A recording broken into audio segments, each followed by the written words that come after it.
رمضان شهر التوبة والغفران مرحبا بك رمضان رمضان. الفاتحة. بسم الله الرحمن الرحيم. Kita langsung masuk man shoma ramadhana imanan wa ihtisaban, supaya Ramadan di akhir-akhir. Bismillahirrahmanirrahim. Thawabu man shoma ramadhana imanan wa ihtisaban. Pahalanya orang yang puasa Ramadan imanan, karena iman. Jadi semua amalan itu kalau tidak ada imannya, itu tidak diterima oleh Allah. Wong dia tidak percaya dengan Allah. Kalau tidak percaya dengan Allah, ya jangan minta upah dari yang tidak dia percaya, ya kan. Nah, kadang-kadang orang bertanya, ini ada orang buat baik terus seumur hidup, hanya gara-gara nggak beriman masa masuk neraka. Iman itu bukan hanya, iman itu segalanya, gitulah. Ya dia berbuat kebaikan itu atas dorongan apa? Justru pertanyaan begitu itu. Allah yang menciptakan dia, yang berikan semua fasilitas, akhirnya dia bisa buat berbagai macam kebaikan di seluruh kehidupannya. Tetapi dia kerjakan itu sama sekali tidak percaya kepada yang memberi dia semua fasilitas.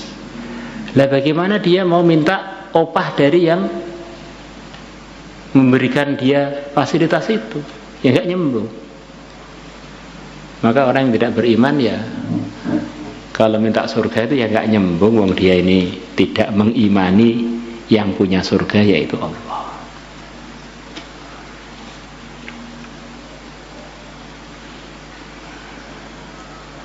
Ada sebagian ulama memberikan ungkapan biar lebih mudah. Ada lembaga pendidikan, seperti makanya pesantren kita lembaga pendidikan. Maka orang yang masuk daftar, kemudian selepas daftar, di sini ada kurikulum 10 tahun. Maka orangnya selepas daftar ikut kurikulum 10 tahun, dapat ijazah selesai dari lembaga pendidikan Al-Fatah. Kemudian ada orang yang begitu pintar dan dia banyak prestasinya, tapi ngajinya itu tidak di lembaga Al-Fatah, ngajinya di lembaga lain. Kemudian dia tiba-tiba dia datang ke Al-Fatah, saya minta ijazah dari Al-Fatah. Ya nggak nyambung, wong kamu kesibukannya bukan di lembaga Al-Fatah. Ya, orang yang punya macam-macam prestasi, dia tidak daftar sebagai orang yang beriman, terus kemudian minta dari Allah yang menjanjikan untuk orang yang beriman macam-macam anugerah, ya nggak nyambung. Maka setiap amalan akan ada nilainya di sisi Allah kalau orang itu beriman.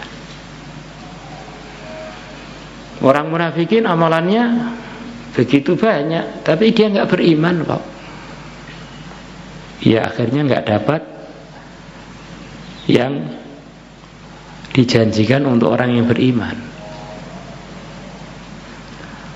Wahtisaban, dan dia ngerjakannya karena cari pahala. Jadi ini diantara yang iming-imingkan oleh Allah dan Rasul-Nya kepada orang beriman adalah anugerah-anugerah. Yang mana anugerah-anugerah itu dari Allah akan diberikan kepada kita kalau kita buat amal ini, amal ini, amal ini. Sebetulnya anugerah-anugerah itu semuanya kan makhluk aja. Tapi karena kita ini makhluk, ya memang perlunya kan hajat-hajatnya tertunaikan dengan perkara-perkara yang bentuknya makhluk yang sesuai dengan kita. Kita ini makhluk perlu pada makan, minum, maka kita minum, kita makan. Kita perlu punya istri, maka ada iming-iming bidadari dan sebagainya. Kita pengen punya rumah, ada iming-iming surga. Maka di antara tuntutan iman adalah kita ini ya diiming-iming yang kita harus kepengin. Wong diiming-iming oleh orang yang oleh zat yang kita imani. Bagaimana kita tidak merespon? Itu kalau tidak merespon ya tanda kita ini ada kesalahan dalam beriman. Ya, ada orang kamu percaya bahwa dia ini memiliki segalanya, kemudian nawarkan kepada kamu, kalau kamu kerja di tempat saya 1 hari tak gaji 1 juta. Maka karena kita percaya pada dia, maka kita juga percaya pada iming-iming dia. Maka ini adalah pemahaman yang paling mudah. Memang pahala itu kita diperintahkan supaya mengimani dan memingini, karena itu yang ngiming-ngiming Tuhan kita dan imam kita yang diutus oleh Tuhan kita untuk ngiming-ngiming kita anugerah-anugerah itu. Nah, itu bagaimana Pak bahasa-bahasanya orang yang mabuk asmara dengan Allah, mabuk cinta. Mereka bilang, ya Allah, kalau aku ini menghamba kepada Engkau karena surgamu, masukkan saya ke neraka. Kalau karena takut pada nerakamu, masukkan saya ke neraka. Nah, itu gimana? Maka sebagian mengatakan, ya orang cinta itu kan omongannya orang cinta, tidak semuanya harus kita dengar. Yang kita dengar itu firman Allah dan sabda Nabi itu loh. Kalau orang cinta itu seperti ceritanya Laila itu, kalau kita ngikuti mumet nanti kita. Ya itu jadi gambaran cinta itu begitu menggairahkan, begitu menakjubkan kesannya kepada orang yang sedang dimabuk cinta. Tapi itu bukan ukuran. Ukuran kita adalah Islam. Nah, dalam Islam di antara isinya Quran hadis itu adalah iming-iming anugerah-anugerah Allah. Wa basyiril ladzina amanu. Beritahulah kepada orang-orang beriman berita gembira, anna lahum jannatin tajri min tahtiha. Lalu kalau kita diberi berita gembira terus enggak bergembira itu ya gimana itu? Ya ada kelainan kan ya. Kurang lebihnya ini memang pembahasannya panjang, pemahamannya gitu-gitu. Maka dalam arahannya sebagian ulama, kalau kita mau amal saja kita suruh istihdorul fadail, menghadirkan dalam benak kita, saya akan beruntung begini, karena istihdorul fadail itu bagian dari percaya pada janji-janji agama. Wallahu a'lam.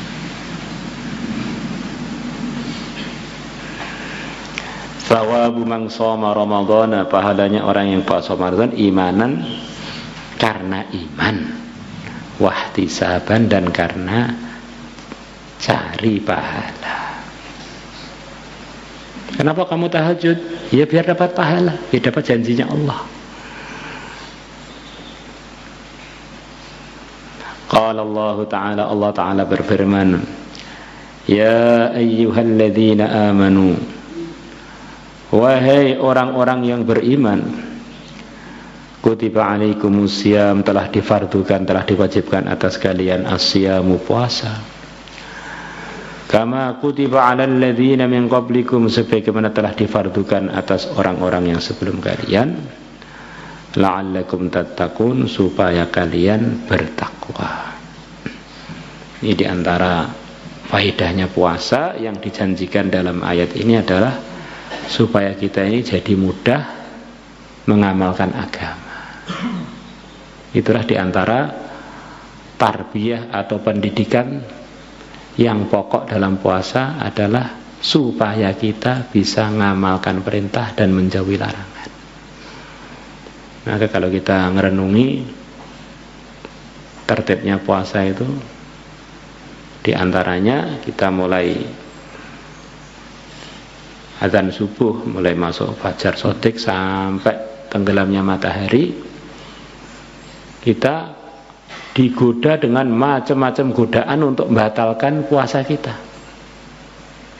Makanan yang enak, minuman yang enak, rasa haus, rasa lapar, tapi kita tahan semuanya. Kita tidak berani melanggar karena pemilik kita yang memerintahkan kita puasa belum mengizinkan. Begitu sudah diizinkan, yaitu dengan adzan maghrib, maka kita baru menyentuh makanan dan minuman.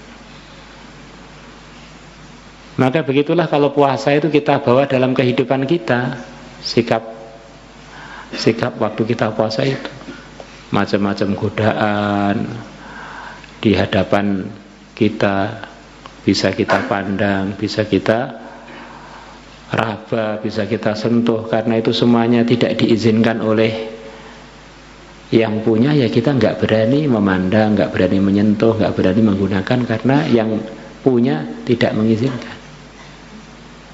Kalau sudah diizinkan, qabiltu nikahaha, ya itu 4 pun boleh bagi yang mampu.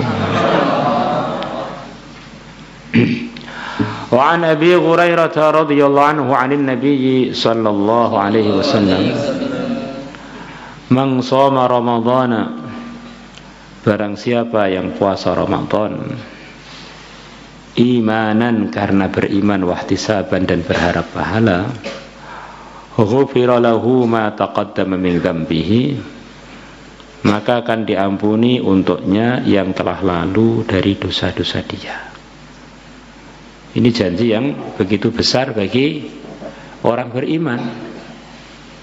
Orang beriman itu paham tidak ada masalah yang terbesar melebihi kalau kita ini bermasalah dengan Allah. Kalau kita ini bermasalah dengan Allah, mau di mana aja kan kita nggak bisa lari. Lah, masalah dengan Allah itu namanya dosa itu.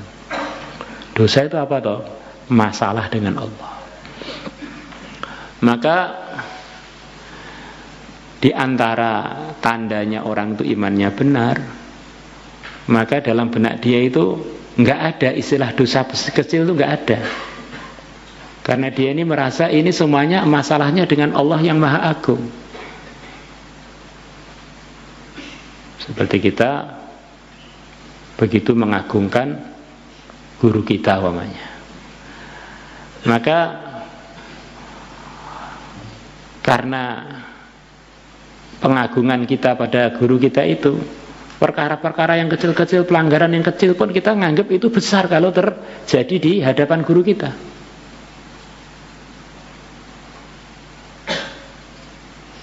Nah, orang beriman itu mengagungkan Allah dengan pengagungan yang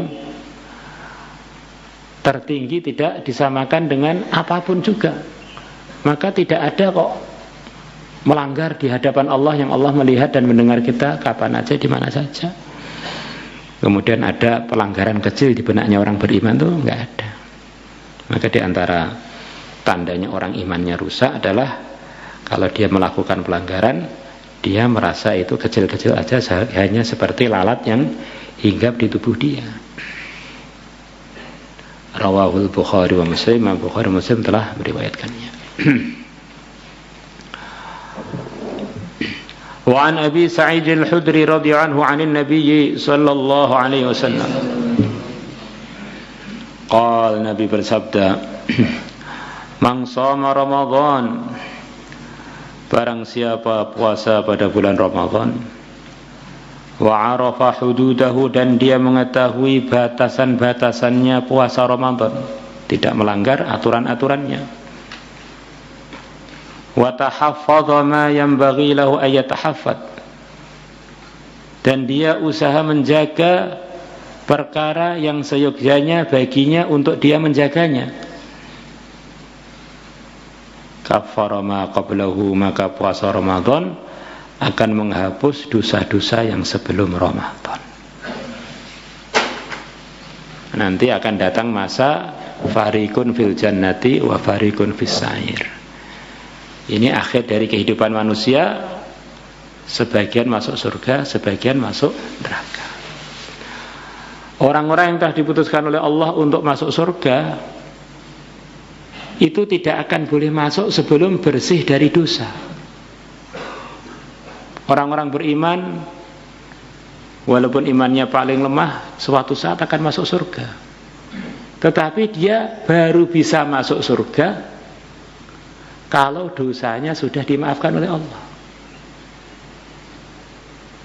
Maka kalau orang puasa Ramadan kemudian dijanjikan oleh Allah lewat Rasulnya dosanya mau dimaafkan, itu maknanya dia ini layak masuk surga tanpa perlu ada halangan-halangan lagi.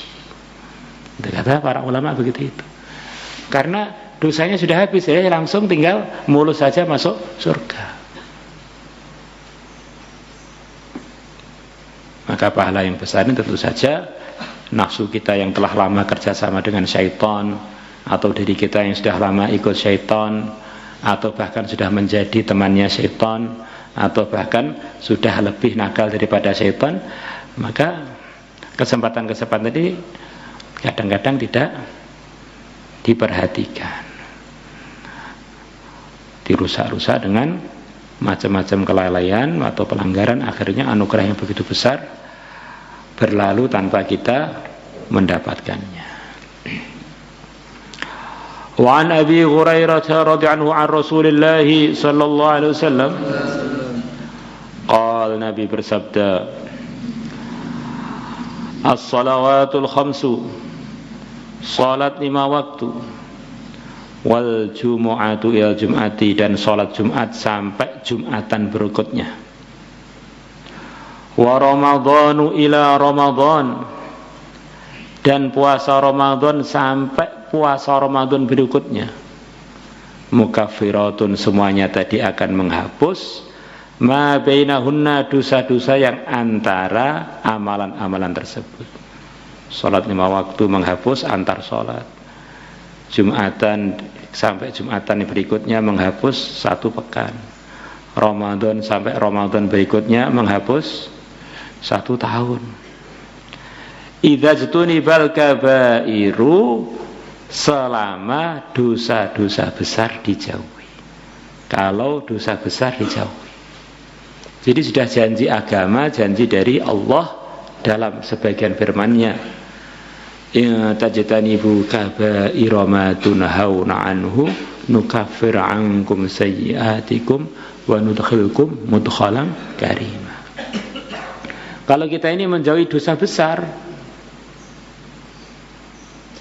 maka dosa-dosa kecil itu akan termaafkan dengan aturan Islam yang kita jalani hari-hari itu. Salat 5 waktunya, kemudian Jumatannya, kemudian puasa Ramadannya. Jadi kita masuk surga itu jadi mulus. Nah sekarang ada pertanyaan, dosa-dosa besar itu yang bagaimana, Pak? Yang dimufakati dosa besar ya dosa-dosa yang ada hukumannya yang telah ditentukan dalam agama, yang dimufakati ulama. Berzina, minum khamar, mencuri, nuduh orang berzina tanpa bukti, terus membunuh, ya. Di antaranya itu dipastikan dosa-dosa besar. Kemudian setan ini pinter. Kadang-kadang dosa itu aslinya enggak besar, tetapi karena dikerjakan rutin, akhirnya numpuk, akhirnya menjadi besar.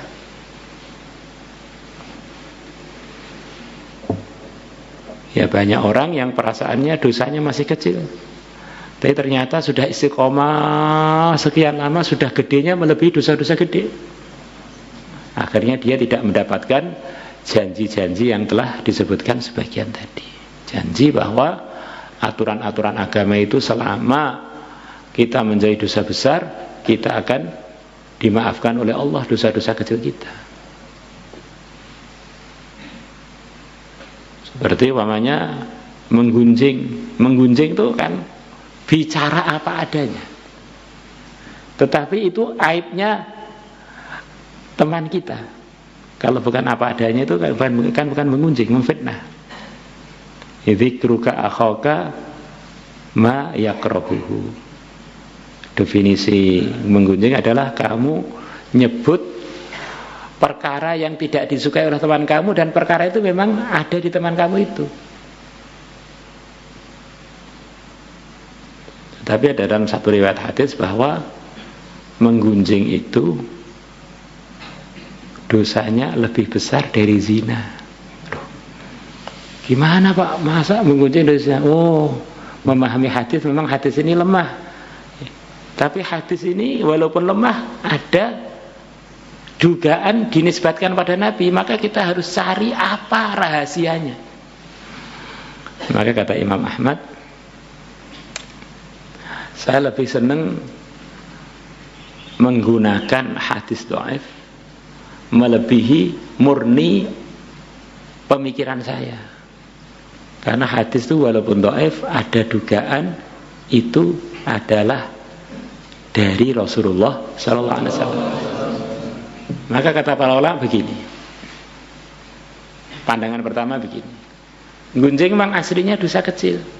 Tetapi gunjing itu diungkapkan dalam Al-Qur'an seperti makan daging. Ayuhibbu ahadukum ayyakula lahma akhihi maita. Jadi seperti makan daging teman kita yang sedang mati. Teman kita punya saudara kita sudah mati, terus kita makan. Kenapa kok sudah mati diungkapkan sudah mati? Ya karena dia tidak bisa membela dirinya kan. Sedang kita omongkan, sedangkan dia nggak hadir, dia nggak bisa membela dirinya. Sebagaimana orang yang telah mati, kita gigiti nggak bisa membela diri kan. Nah. Jadi kita ini kalau ghibah ini sebetulnya kejam. Kita bicarakan buruknya saudara kita, memang keburukan itu ada. Sedangkan dia nggak bisa memberikan argumen, saya berbuat begitu itu ada alasannya loh, nggak bisa kan. Nah. Dan itu di dalam hadis sahabat diceritakan ada seorang sahabiah yang oleh Nabi di hadapan para sahabat ditanya, apakah kamu puasa? Ya saya puasa. Oh, kamu sudah berbuka? Saya belum berbuka. Sudah berbuka. Itu kamu telah makan daging manusia. Maka tiba-tiba keluar dari mulutnya wanita tadi daging manusia beneran. Jadi kalau Allah tampakkan ghibah itu memang benar-benar makan daging. Kita ini kalau buka kan sukanya nunggu dagingnya kapan ya, menu daging. Di daging itu termasuk perkara yang disenangi oleh umumnya manusia. Jadi ghibah itu nikmat. Kenapa? Karena memang hakikatnya itu sedang makan daging. Akhirnya makan daging sekali tidak kolesterolen ya. 2 kali, 3 kali kebanyakan makan daging, akhirnya tubuh nggak bisa mencerna kolesterol, jantungnya tersumbat, jantung koroner mati gara-gara makan daging. Kebanyakan makan daging. Lalu juga ghibah itu aslinya dosa kecil. Tapi terus nikmat nggak berhenti. Akhirnya numpuk, sudah tiba-tiba kita sudah masuk ke dosa yang sangat besar. Itu analisa yang pertama. Analisa yang kedua,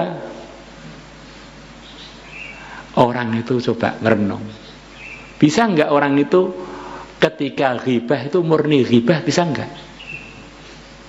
Sangat sulit. Ghibah itu hampir bisa dipastikan mesti campur dengan fitnah. Fitnah itu apa toh? Dugaan buruk itu kan fitnah, enggak nyata. Begitu kita gunjing orang itu, tadi saya lihat dia di sana melihat yang bukan istrinya melotot aja. Nah, itu kan itu ghibah. Dia lihat. Terus bagaimana? Paling terus, ya terus. Nah, itu dia terus palingnya itu kan fitnah. Nah, jarang orang yang menggunjing orang kemudian nggak ada terusannya paling, kesimpulan semuanya fitnah. Nah, fitnah itu asyaddu minal qatl, melebihi pembunuhan. Orang kalau dibunuh mati. Tapi kalau difitnah kan namanya atau karakternya jadi hancur gara-gara omongan dia. Orangnya masih hidup tapi sudah dianggap sampah oleh orang-orang gara-gara kita memfitnah dia.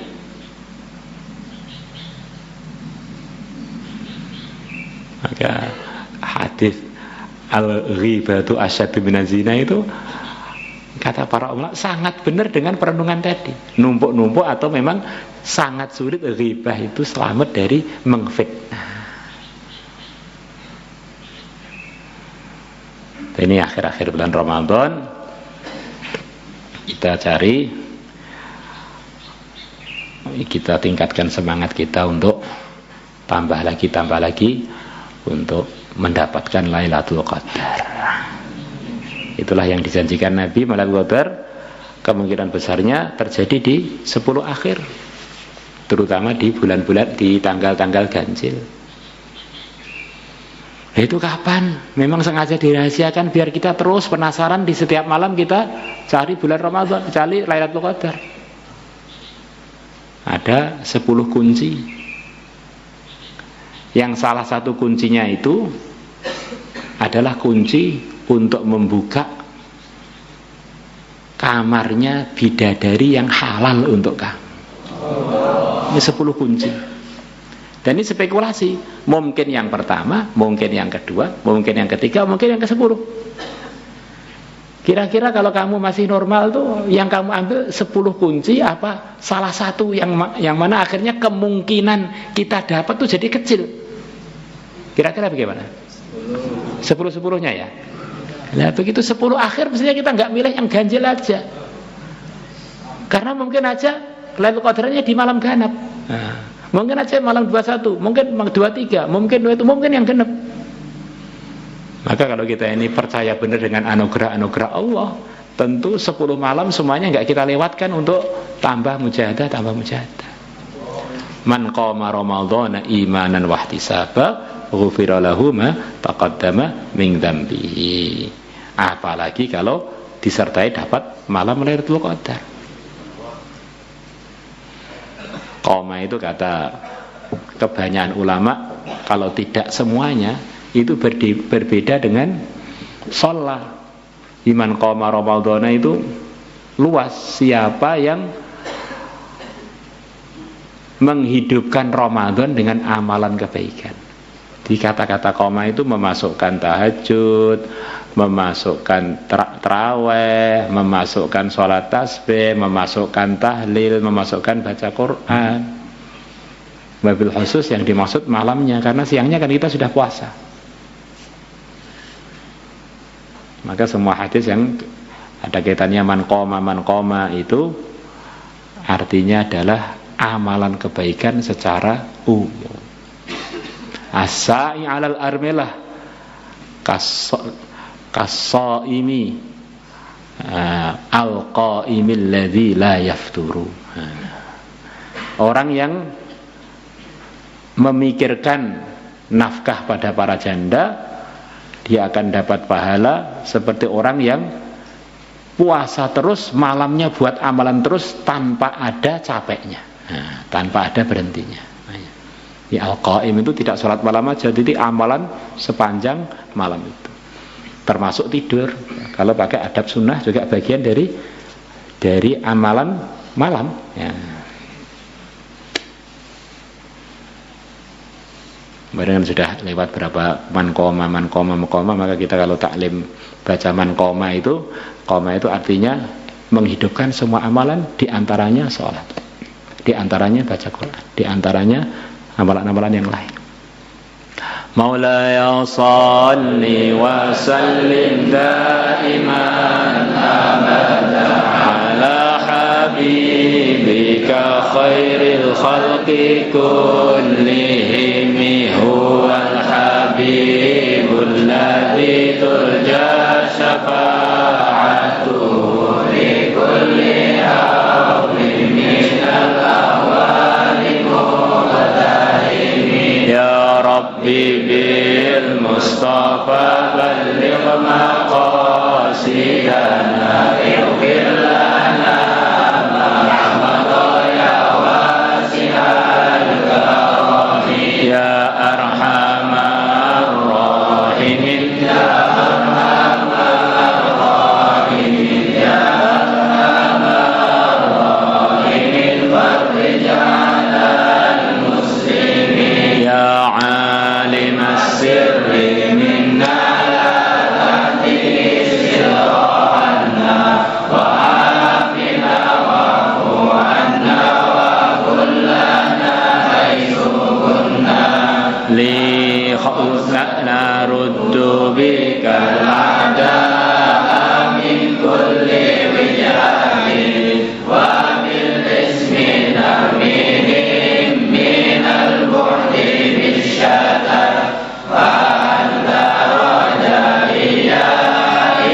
صل على سيدنا محمد وعلى آل سيدنا محمد كما صليت على سيدنا إبراهيم وعلى آل سيدنا إبراهيم في العالمين إنك حميد مجيد. اللهم اهدنا واهد بنا واجعلنا سببا لمن اهتدى. اللهم ردنا ورد المسلمين إلى دينك ردا جميلا. اللهم اغفر لنا اللهم سددنا اللهم بارك لنا في الأمور والأحوال والشؤون كلها. اللهم بارك لنا في رمضان. اللهم بارك لنا في رمضان وفقنا لإحياء ليلة القدر اجعل لنا منها حظا وافرا. اللهم إنا نسألك في رمضاننا هذا لنا ولسائر المسلمين أفضل ما أعطيت به عبادك الصالحين. اللهم اجعل رمضاننا هذا مفتاحا لنا ولسائر المسلمين لكل خير ونهاية لنا ولهم من كل شر. اجعلنا وسائر المسلمين متآلفين متناسفين متبادلين متحابين على إحياء دينك القويم يا جامع الناس ليوم لا ريب فيه. اجمع إلينا خيار هذه الأمة يعينوننا على طاعتك ونشر دينك وإعلاء كلمتك متعاونين متناسفين متبادلين متحابين. وصلى الله على سيدنا محمد النبي الأمي وعلى آله وصحبه وبارك وسلم. الحمد لله رب العالمين. صلاة الله